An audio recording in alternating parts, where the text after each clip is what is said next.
क्या अवस्था होगी। निश्चित ही मैं समझता हूं कि आज हम धर्म, जाति और अन्य भावनाओं को भड़काकर अपनी राजनीतिक रोटियां तो सेकते हैं। मैं कहना चाहता हूं महोदय, यहां पर अल्पसंख्यकों की भी बात हुई थी।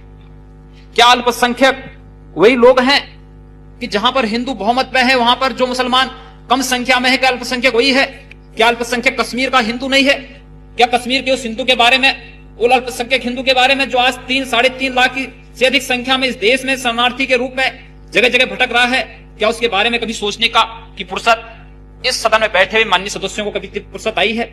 या पूर्वोत्तर के राज्यों में जो कुछ हो रहा है, वहां मिजोरम में रियांग जनजाति के 51,000 से अधिक शरणार्थियों को मिजोरम से निकाल दिया गया है, लेकिन क्या कभी यहां पर बैठे हुए माननीय सदस्यों ने इस पर सोचने की कोशिश की? केवल अपनी राजनीतिक रोटियां सेकने के लिए मुसलमानों को ही केवल अल्पसंख्यक बना दिया गया है।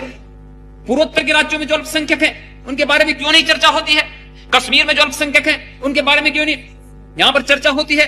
और अगर अल्पसंख्यकों की बात होनी है तो 1984 में जो इस देश में हुआ था, क्या वो सिर्फ अल्पसंख्यक इस देश में नहीं है?